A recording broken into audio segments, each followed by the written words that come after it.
거룩하신 하나님 아버지 감사합니다. 영광의 하나님, 선하신 하나님, 사랑이 풍성하신 하나님이 지금도 세상을 통치하고 계시기에 그분을 바라보며 그분을 소망하며 지금 흔들리는 이 세상에서 평강 가운데 안식 가운데 거할 수 있게 해주시고 믿음으로 설교해 주시고 우리 주님과 함께하면서 우리 주님을 사랑하면서 범사에 항상 하나님을 기쁘시게 하는 삶, 사람을 복되게 하는 그런 삶을 살아가는 우리가 될 수 있도록 믿음을 더해주시고 은혜를 더해주시고 이 시간 우리를 만나주시고 새롭게 주옵소서.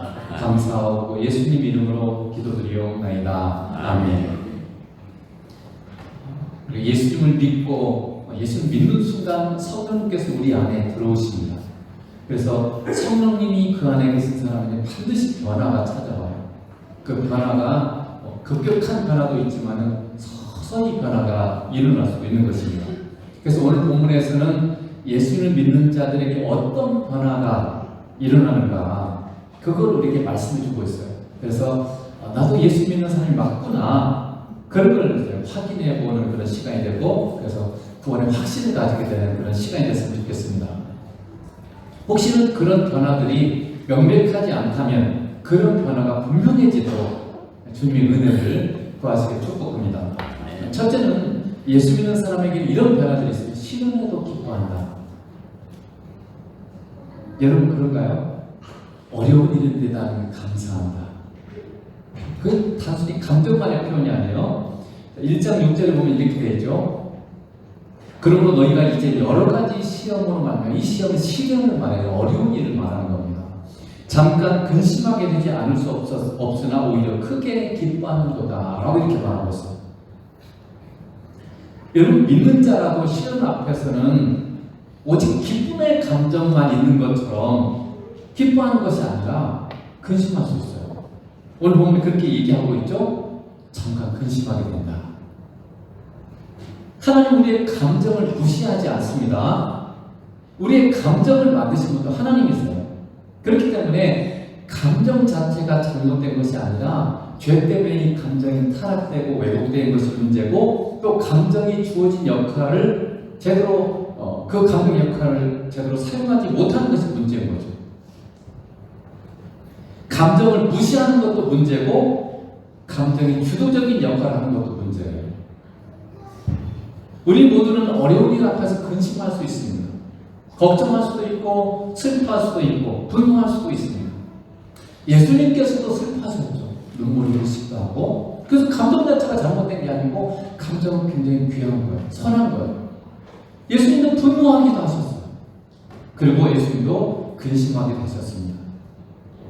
성경에 보면 하나님께서 근심하셨다는 말이 많이 나와요. 그러므로 시련 앞에서 근심하는 것 또는 슬퍼하는 것은 당연한 감정입니다. 그것을 죄악시할 필요도 없고 그걸 비판할 수가 없는데 어떤 사람들은 이게 사람이 죽어서 울면 그놈만 병사님들 믿음이 울면 어떻게 뭐 이렇게 하는 사람도 있어요. 그건 굉장히 틀어진 그런 믿음을 갖고 있는 거죠. 시련 앞에서 슬퍼하는 건 당연한 거예요. 여기 보면 잠시 근심하게 된다고 되어 있습니다. 다윗도 비록 자신을 죽이려고 했던 그런 아들이지만 자기 아들이 압살롬이 죽었잖아요. 그 죽은 소식을 듣고 어떻게 했어요? 내 아들 압살롬아, 내 아들 압살롬아. 그러면 굉장히 슬퍼했어요. 신약시대 예루살렘 성도들도 스데반이 선교했을 때 돌에 맞아 죽었어요. 그렇게 어떻게 했어요? 모든 성도들이 슬퍼했다고 되어 있어요. 거기서도 막 기뻐하고 이렇게 그건 뭔가 굉장히 틀어진 거죠. 남들이 슬퍼하고 자기는 기쁘다. 이거는 굉장히 내적인 기쁨을 있을 수 있어요. 하나님 주신 희락이 있을 수 있어요. 그러나 남들은 막 슬퍼하고 슬픈 환경인데 막 자기는 웃고 있고 이거는 뭔가 이상한 거죠. 감정을 드러내지 않는 것이 거룩한 것이라고 생각해서는 안 되는 거예요. 오히려 그것은 다른 성도들의 아픔을 공감하지 못하고 불쌍히 여기지 못하는 국민의 마음이 없는 심각한 상태일 수도 있습니다. 그들의 연약함, 성도들의 연약함 그런 것들을 우리가 공감할 수 있어야 돼요. 비판의 시선만 보고 이렇게 해서는 안 되는 거죠. 사랑은 성경 뭐라고 말합니까? 너희가 즐거워하는 자들과 함께 즐거워하고 우는 자들과 함께 울라. 이렇게 말씀하고 있습니다. 로마서 12장 15절에 이렇게 되어 있죠. 즐거워하는 자들과 함께 즐거워하고 우는 자들과 함께 울라. 지금 다 울고 있는데 나는 웃는다. 굉장히 심각한 거죠. 아주 신앙이 경직되고 뭔가 주님을 따르지 못하는 성령님의 감동 안에 있지 않은 거죠. 감정은 내가 다른 사람과 같이 기뻐할 수 있고 슬퍼할 수 있고 아파할 수 있는 하나님을 만드는 거룩한 역할을 하는 거예요.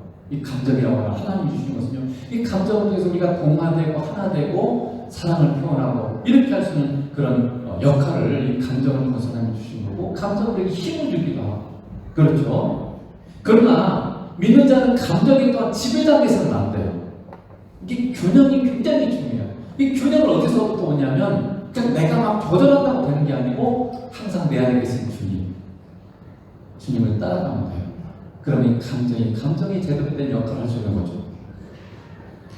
왜 우리가 감정에 지배당하면 안 되냐면 우리 안에 주님이 계시기 때문에 그래요. 감정이 나를 이끌어가면 어떻게 돼요? 감정이 주인이 하는 거예요. 주인으로.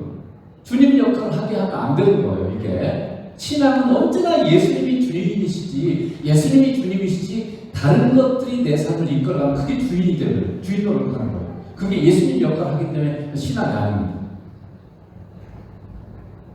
그래서 오늘 본문 6절에 보면 신자는 오히려 시련에서 처음에는 좀 힘들고 걱정하시는데 나중에는 어떻게 돼요? 시련 때문에 크게 시련에서 기뻐한다고 되어 있어요.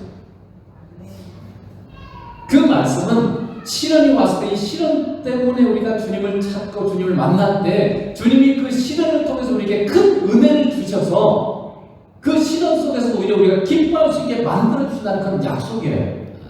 막 시련이 오는데 막 기뻐하느라 감정 무시하고 이런 의미보다는 우리가 시련에서 주님을 찾을 때 주님이 우리에게 은혜 주셔서 그 시련에서도 감사하고 기뻐할 수 있도록 주님이 만들어주시겠다는 약속이에요. 우리가 만난 시련은 결코 주님이 놓쳐서 온 게 아니에요. 또는 주님이 해결할 능력이 없어서 우리에게 온 것이 아닙니다. 하나님께서는 그 시련이 우리에게 유익을 줄 수 있게 만들 능력이 있기 때문에 우리에게 허락하신 거예요. 시련 자체가 유익한 게 아니에요. 시련 때문에 우리가 주님을 만나게 되고 주님과의 만남을 통해서 주님이 우리에게 주신 은혜가 그게 유익한 거고 그 은혜 때문에 우리가 기뻐할 수 있다는 거죠. 그러니까 시련 속에서 여러분 주님을 만나야 돼요. 그래서 주님이 주신 은혜를 경험해야 돼요. 그러면 그 시련 속에서 여러분이 기뻐할 수 있고 감사할 수 있는 거죠. 시련은 우리를 예수님께로 가게 만드는 강력한 바람이에요. 그 바람에 저항하지 마세요. 바람을 타세요. 그리고 주님께로 날아가세요. 그 바람은 나를 넘어뜨리는 것이 아니라 나를 주님께 더 가까이 가게 만드는 강력한 바람이에요. 여러분, 욥도 시련 앞에서 근심했지만 시련 때문에 하나님을 만나고 나서 유명한 여러분 고백을 하죠. 욥기 42장 5절에 보면 내가 주께 대하여 귀로 듣기만 하였사오나 이제는 눈으로 주를 배우나이다. 그러니까 욥이 이 큰 시련을 통해서 엄청난 신앙의 성장이 일어났어요. 엄청난 은혜를 받았어요. 우리가 주님으로부터 듣기만 해도 얼마나 기쁩니까? 어느 순간 주님이 내가 너를 사랑한다. 내가 너와 함께한다. 그냥 그 감동만 줘도 힘이 나요. 그렇게 막 슬프고 그렇게 힘들고 그렇게 막 낭만되고 이런 상황에서 그 하나님의 작은 이 내적인 음성에도 우리가 힘이 나요. 이길 능력이 생겨요. 그런데 그분을 대면했을 때는 그 기쁨은 말할 수 없는 거죠. 여러분, 사랑하는 연인과 편지로만 주고받다가 함께 만났을 때 그 기쁨. 편지로만 주고받아도 기쁘잖아요. 근데 이게 함께 만나서 함께하는 그 기쁨은 비교할 수 없어요. 편지로만 하는 것과는. 욥이 시련 후에 하나님을 찾아보러 가면 그런 기쁨과 행복이 가득하게 된 거예요. 그게 글이 아니라 욥의 그 고백하게 되는 그 욥의 그 마음, 의중과 심정을 우리가 읽을 수 있어야 되는 거죠. 여러분이 지금 어떤 시련들을 만나고 있습니까? 잠시 근심이 될 수 있어요. 잘못될 것 같은 그런 염려, 걱정이 우리를 찾아올 수 있습니다. 그러나 주님을 찾고 주님을 만날 때 주님은 여러분에게 그 시련을 통해서 크게 기뻐할 수 있는 그런 은혜를 주세요. 여러분과 함께하는 주님에게 그 능력과 지혜와 사랑이 있음을 여러분 믿으세요. 주님이 나와 함께 하십니다. 그 주님이 여러분에게 큰 은혜를 베풀어 주시고 이 모든 것들 시련들이 결국 여러분에게 복 주시기 위한 하나님의 손길임을 여러분이 믿으시기 그리고 그걸 경험하게 되길 주님의 이름으로 축복합니다. 두 번째로는 믿는 자에게 어떤 은혜가 있냐면 재림의 날, 주님 오시는 날 칭찬과 영광과 존귀를 가져다 준다고 되어 있어요. 오늘 1장 17절에 보면 이렇게 되어 있죠. 너희 믿음의 확실함은 불로 연단하여도 없어질 금보다 더 귀하여 예수 그리스도께서 나타났을 때 칭찬과 영광과 존귀를 얻게 할 것입니다. 그러니까 뭐예요? 시련은 우리에게 칭찬과 영광과 존귀를 주기 하기 위한, 얻게 하기 위한 훈련의 기간이라는 거죠. 오늘 NI 영어 성경에 보면 시련이 먼저는 뭐라고 되어 있어요? 시련은 주님에 대한 우리의 믿음의 진실함을 증명한다고 되어 있어요. 즉 시련을 당할 때 그 사람이 어떻게 되는가를 보면요, 그 사람이 진실한 믿음을 가졌는지 그렇지 않은지를 알 수 있다는 거예요. 좋은 믿음을 가진 신자는 정말 어려울 때 주님을 만나게 되고 주님을 찾게 되고 그래서 결국 더 좋은 믿음으로 성장합니다. 그 좋은 믿음을 가진 사람, 진짜 제대로 된 믿음을 가진 사람은요, 어려움을 만났을 때 반드시 하나의 결과에 더 좋은 믿음으로 성장해요. 그러나 좋은 믿음을 갖지 못한 성도는 어려운 일을 만나면 주님을 떠나버려요. 교회도 안 나와요. 주님이 계신데 뭐 이런 일이 있냐? 하나님 안 계시다. 이런 식으로 결론을 내려버리고 주님도 멀어지는 거죠. 그래서 시련은 어떤 사람이 이 세상에서 진짜로 주 예수님을 추구하며 사는 자인지 아니면 세상의 부귀 영화를 추구하는 사람인지를 드러나게 만들어요. 시련의 목적 중에 하나예요. 인생에서 만나는 시련은 리트머스 시험지처럼 우리가 예수님에 대한 진실한 믿음을 가진 사람인지 아닌지를 알게 하는 겁니다.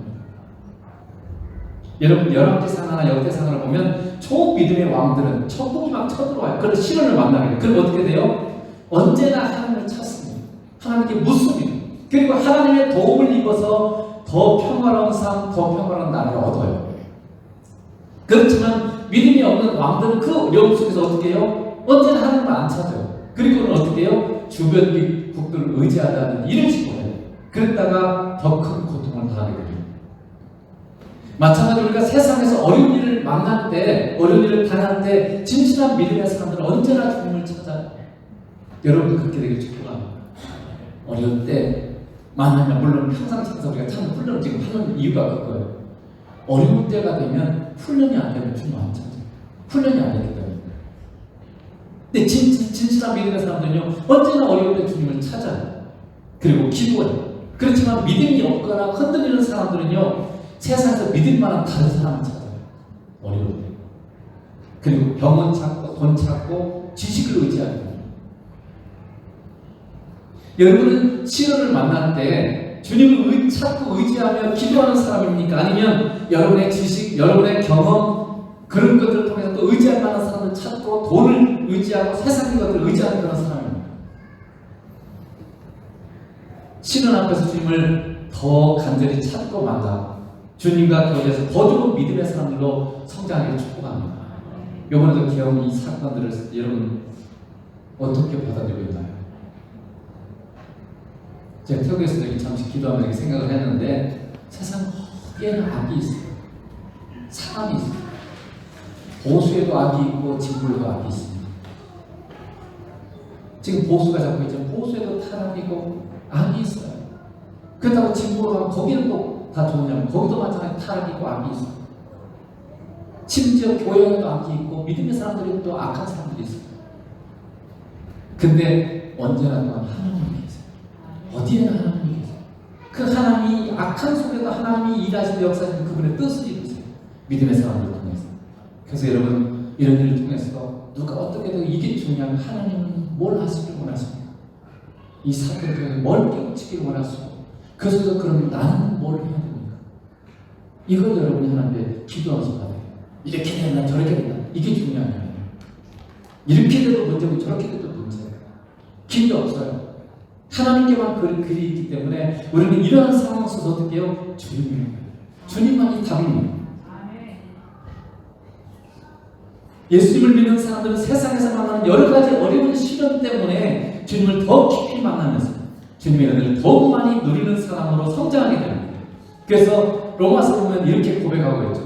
다만 이뿐 아니라 우리가 환난 중에도 즐거워하나. 이런 뜻도 있어요. 처음에 잠깐 근심하니 어떻게 해요? 환난 중에도 즐거워요. 왜냐하면 이는 환난은 인내는 연단은 소망을 이룰 줄 압니다. 이렇게 됐죠? 환난이 우리가 인내하게 만들고 인내는 연단이란 말은 성품이에요. 우리 성품이 변화가 되고 성품이 변화되고 우리가 하늘 소망을 갖게 된다. 이렇게 얘기하고 있어요. 여러분, 환난을 만나고 우리는 인내해야 돼요. 인내가 생겨요. 왜냐하면 환난은 우리가 할 수 있는 게 아무것도 없어요. 만약에 우리 힘으로 해결할 수 있는 그건 환난이 아니에요. 내 힘으로 해결되는 게 무슨 환난이겠어요? 환난은 오직 주님만이 해결할 수 있는 게 환난입니다. 그래서 환난에서 우리는 그저 견디는 것이 아니라 주님과 함께하는 시간을 갖는 거예요. 그게 인내예요. 인내는 그냥 아픈데 힘든데 막 견디고 억지로 참고 이게 아니에요.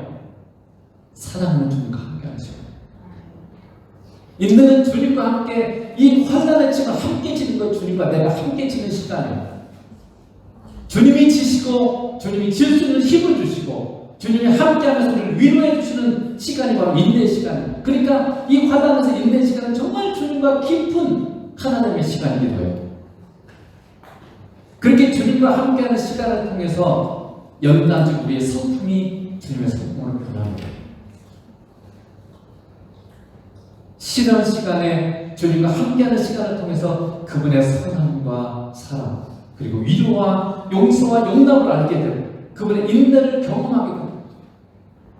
시간을 통해서 우리는 주님이 얼마나 능력 있는 분인가를 알게 되면서 우리가 얼마나 무능하고 무지하며 죄인가를 깨닫게 됩니다. 시간을 통해서 우리는 항상 우리를 사랑하셔서 우리와 함께 하시는 주님을 우리가 얼마나 무시하며 살아가는가 그리고 외면하고 사랑하지 않고 사는 것을 깨닫게 돼요. 그래서 우리는 시련을 통해서 주님을 더 알게 되고 사랑하며 주님과 더 하나가 되어 가는 사람으로 변화가 됩니다. 이게 하나님이 주신 시련의 목표예요. 우리가 주님을 사랑할수록 더욱 주님께 우리는 헌신하게 됩니다. 주님께 더 순종하게 되고 주님을 더 기쁘게 하는 사람으로 변화됩니다. 사랑하는데 안 만나러 오는 사람, 사랑하는데 헌신하지 않는 사람 있어요? 사랑이 아니죠. 내가 왜 주님께 헌신하지 못하고 주님과 만남이 왜 내게 은혜가 되지 기쁨이 되지 않는가? 내가 주님을 사랑하지 않기 때문에.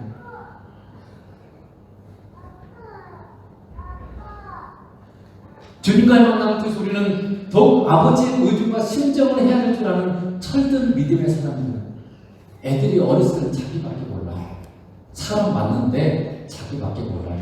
근데 커가면서 우리가 보통 사춘기를 지나면 철이 든다 그러죠. 나이가 들어도 철이 안 드는 사람도 있어요. 철이 든다는 게 뭐예요? 아버지, 어머니의 부모의 마음을 아는 사람. 알고 그걸 부모를 기쁘게 해줄 수 있는 사람으로 성장하는 걸 철이 든다는 거예요. 그걸 우리는 의중과 신경을 해야 된다 이렇게 얘기하는 거예요. 그러니까 여러분이 믿음이 좋다는 게 뭐예요? 철이 든다는 게 지금까지는 내가 원하는 거, 나를 집중적으로 내가 원하는 것에 집중해서 내 삶의 모든 신앙. 근데 어떻게 해요? 드디어 주님을 생각해요. 주님이 뭘 원하십니까? 이걸 생각하고 그걸 구하는 시점이 뭐냐면 철이 듭니다. 여러분, 하나님의 의중과 신정해야 될 줄 아는 사람으로 성장하는 시점이에요. 사춘기를 지나는 시점. 그 전에는 어린아이 같아서 나밖에 없나. 힘들면 그냥 도와달라고, 힘들면 해결해달라고 이런 수준에서 우리가 머물죠. 그저 내가 필요한 것만 도와주세요. 그 과정이 반드시 필요해요. 그게 잘못된 게 아니에요. 그렇지만 계속 그렇게만 되면 하나님 도와주세요. 여러분의 자녀가 성장하지 않고 계속 어린아이 상태에 있으면 뭐예요? 그게 지적 장애죠. 굉장히 부모가 힘든 삶을 살 수밖에 없어요. 안타깝기도 하고 슬프기도 하고 큰 짐이 되죠. 우리가 하나님께 그럴 수 있어 여러분이 성장하지 않으면 하나님이 슬퍼하시고 근심하세요. 그래서 여러분이 시련을 통해서 주님을 알게 되면서 우리가 하는 모든 것이 상급이 되고 영광이 되고 존귀가 되는 거예요. 왜냐하면 주님을 사랑하니까. 주님을 사랑하니까 우리가 기꺼이 주님 앞에 헌신하게 되고 주님을 따라가게 되고 이렇게 되니까. 주님을 사랑하는 사람은요, 온 마음을 다하고 뜻을 다하고 힘을 다해서 주님을 섬기고 따를 것이기 때문에 그렇습니다. 여러분 지금 그런 사람 됐어요? 온 마음을 다해서. 그리고 뜻을 다하고 힘을 다해서 주님을 여러분 사랑하고 섬깁니까? 그게 하나님의 목표예요. 예수님께서 우리에게 구약을 전체를 정리해 주셨어요. 전체를 구약 성경을 딱 정리해서 두 가지밖에 말씀 안 하셨어요. 첫째가 뭐예요? 내 마음을 다하고 목숨을 다하고 뜻을 다하여 주 너의 하나님을 사랑하라. 이게 하나님이 원하는 가장 첫 번째 거다 이렇게 얘기하셨어요. 사랑은 마음을 다한다는 게 뭡니까? 그 사람만이 내 마음이 있어요. 수많은 세상의 여자들이 있지만 내가 사랑하는 그 사람만 보여요. 그 사람만 생각하게 돼요. 다른 사람을, 다른 여자를 생각하는 순간 내 사랑은 온전하지 않습니다. 그리고 사랑은 사람은 그 사람을 위해서 목숨까지 주는 거예요. 내가 사랑하는 사람을 위해서 목숨을 줄 수 있는 그게 하나님 원천한 진정한 사랑이죠. 그리고 사랑은 그 사람만을 위해서 사는 거예요. 다른 게 아니라 그 사람을 위해서 내 인생을 사는 거예요. 이게 사랑이에요. 근데 하나님께서 이 말씀하실 때는 하나님이 그렇게 하시는 거예요. 우리를 위해서. 하나님이 지금 우리를 위해서 그렇게 하세요. 여러분만을 마음에 두시고 계시고 여러분을 위해서 그분의 목숨까지 주셨고 무슨 일을 하든지 그것이 전부 다 여러분 우리를 위한 거예요. 하나님이 그런 사랑을 하셨고 그렇기 때문에 하나님께서 그 사랑을 우리에게 요구하는 거예요. 내가 너와 그런 사랑을 나누고 싶다. 이게 지금 하나님의 고백이면서 우리에게 요청해요. 지금 여러분의 마음에 무엇이 가장 많이 있습니까? 내 마음. 어떤 사람은 주식에 대한 생각으로 가득할 수도 있고 취미생활에 대한 생각으로 가득할 수도 있고 직장의 어떤 승진이나 직장인 일로 가득할 수도 있고 돈 버는 일로 가득할 수도 있고 그거 뭡니까? 그 사람은 그런 걸 사랑하는 거예요. 여러분은 어떤 것에 가장 많은 힘을 쏟고 있습니까? 내 시간을, 에너지를 어디다 다 쏟고 있냐는 거죠. 성경 뭐라고 해요? 전심전력하여 주 너희 하나님을 사랑해라. 전심전력하여 주님과 함께하면서 우리가 성장하라 이렇게 말씀합니다. 여러분은 무엇을 위해서 살고 있습니까? 그게 여러분이 사랑하는 거예요. 주님은 우리와 그런 사랑을 영원히 나누면서 살기를 원하시는 게 하나님의 영원한 목적이에요. 목표예요. 다른 게 아니에요. 우리를 막 일시켜먹고 막 종처럼 우리를 부르려고 우리를 부른 게 아니고 그런 사랑을 우리와 영원히 나누고 싶어서 지금 이 세상에서도 그 사랑을 연단시키고 훈련시키고 그 사랑으로 성장해가는 과정이 인생인 거예요. 그러고 싶어서 우리를 불렀어요. 그리고 하나님은 신을 통해서 우리를 그런 자로 성숙시켜가는 시간이기도 하고 과정이기도 하고 주님만을 사랑하는 사람, 주님만을 추구하는 사람, 주님과 함께하기를 기뻐하는 사람. 시련이 없을 때는 그냥 세상 것이 좋고 세상 것 즐기고 세상 것에 목표 두고 살고 세상 것에 그냥 내 마음 다 빼앗고 살고 그렇잖아요. 근데 시련을 만나면 어떡해요? 할 수 있는 게 없어져 버려요. 내가 그토록 좋았던 것들이 다 막아져. 아무것도 못. 그 시간은 뭐예요? 너는 나만 바라봐. 나는 너와 함께하고 싶어. 너와 만나고 싶어. 이게 시련에 하나 주님께 소리 주신 음성이에요. 세 번째는 믿고 사랑하며 기쁨으로 채워진다고 되어 있어요. 1장 8절 9절 보면 예수를 너희가 보지 못하였으나 사랑하노다. 이제도 보지 못하고 믿고 말할 수 없는 영광스러운 즐거움으로 기뻐하니 믿음의 결국 곧 영혼의 구원을 받음이라 이렇게 말씀하고 있어요. 베드로가 지금 베드로전서를 통해서 이 편지를 받는 사람들이 이렇게 말하는 거예요. 너희가 예수님을 보지 못했지만 사랑하고 예수님을 믿고 기쁨으로 충만하다. 그 이유는 너희가 구원받았기 때문이다. 이렇게 지금 말하고 있는 거죠. 여러분 진실로 구원받은 사람은 예수님을 믿어요.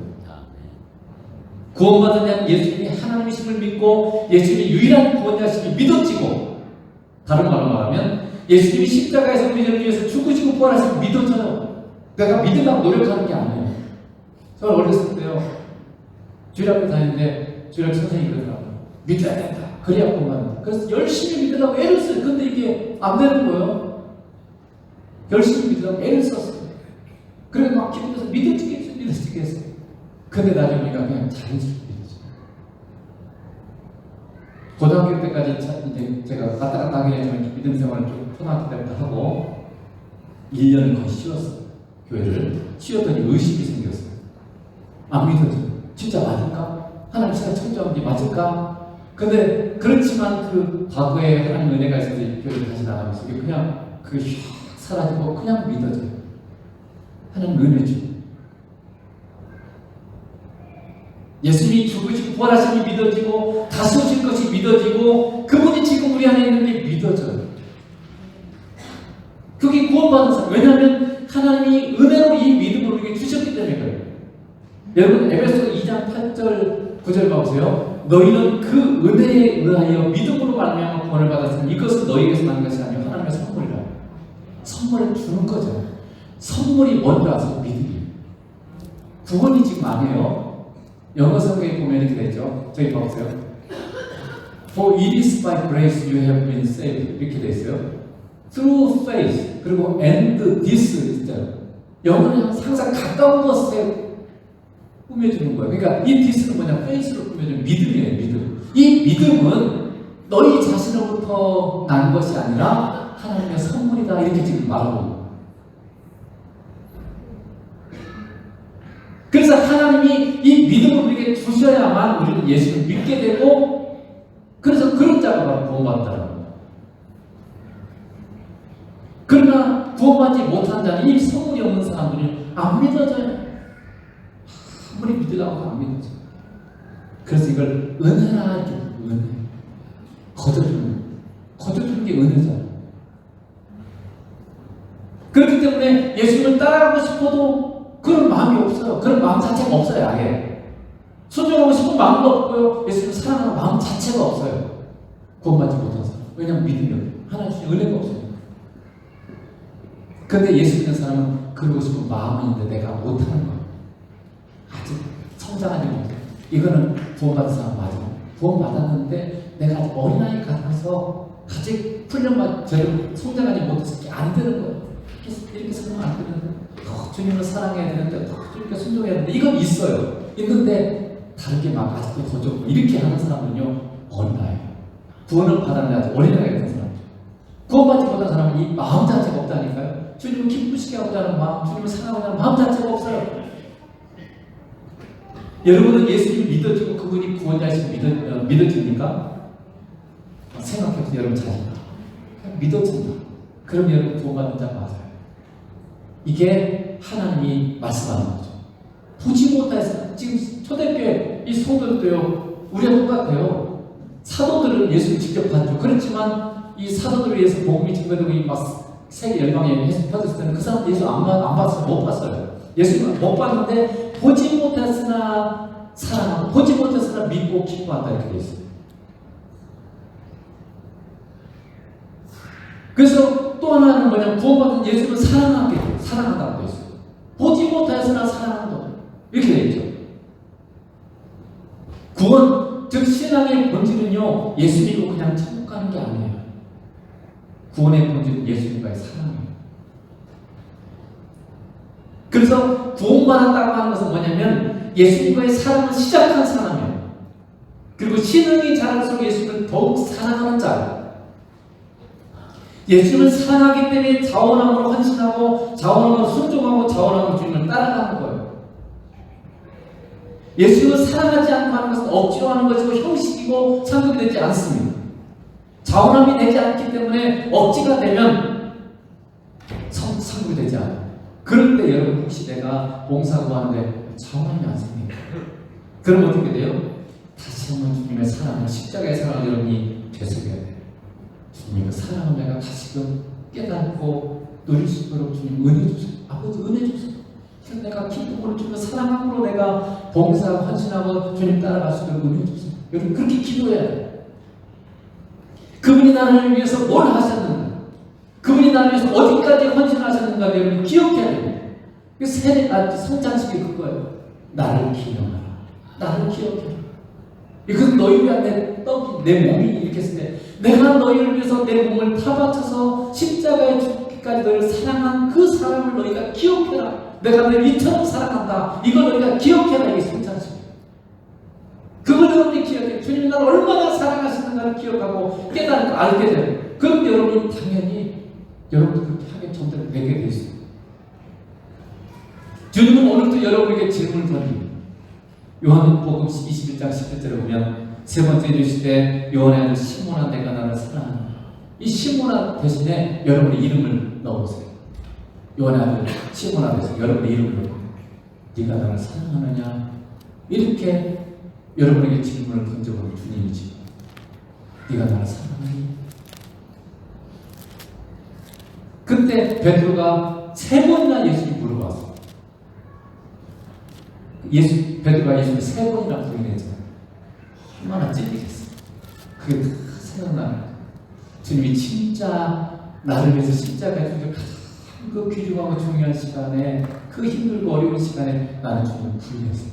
베드로가. 그것도 저주하면서. 그러니까 얼마나 가슴이 찢어지게 아플 거예요. 그러고도 이렇게 대답하잖아요. 베드로가 근심하여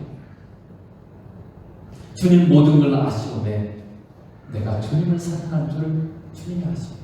내가 그렇게 문제 많고 그렇게 주님을 저주하고 부인한 사람이었지만 난 쓸모없는 사람이야. 그러나 내 안에 주님을 사랑하는 마음이 있는 줄 주님이 아시오. 큰 사랑이지.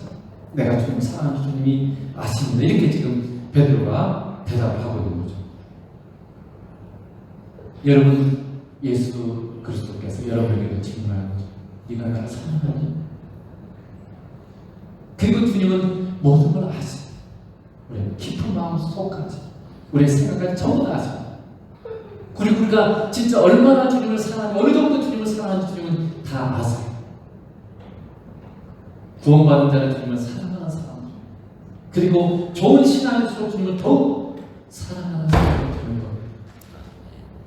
여러분, 주님 사랑하게 축복합니다. 그러니까 신앙생활은 행복해야 돼요. 사랑받고 사랑하는 사람. 옛날부터 그런 얘기 있어요. 결혼하려고 하면 사람이 예뻐진다. 얼굴이 팍 가지고 예뻐져요. 결혼이 가까운 사람. 왜냐하면 사랑하는 사람과 함께 사랑을 받고 사랑하니까 얼굴이 환해지고 기쁜 거예요. 예뻐져요. 사랑하는 사람에게 잘 보이고 싶어서 꾸미기도 하고 너무 예뻐요. 그러니까 신앙생활 제대로 한 사람은 행복해지고 예뻐져야 돼요. 얼굴이 밝고 빛나 주님의 사랑을 충만히 누리게 되고 또 주님을 그렇게 사랑하는 사람 우리가 성장하니까 세상에서 받지 못한 하늘의 사랑을 누리는 사람이잖아요. 하나님의 사랑을 누리는 사람이에요. 그리고 하나님과 이 사랑을 하는 사람. 이 복이 정말 구원받은 자에게 이 길이 열어지고 예수 믿는 사람들만 그래서 새 노래를 부르게 돼요. 새로운 사랑을 하게 돼요. 이제 우리 모두가 여러분 진실로 이 하늘의 사랑, 주님과 함께 이 놀라운 사랑 안에서 정말 행복하고 행복한 그런 신앙생활. 인생 자체가 행복해져. 범사가 행복해져. 그래서 감사와 기쁨이 그냥 저절로 흘러넘치고 이게 막 억지로 하는 게 아니라 항상 기뻐하면 그냥 입과 깨물면서 막 안 기쁜데 막 기쁜 척하고 이런 게 아니에요. 주님 때문에 그 사랑을 누리고 그 사랑하기 때문에 이게 그냥 기쁘고 감사가 되는 그런 복된 신앙생활이 되길 주님을 축복합니다. 기도하겠습니다.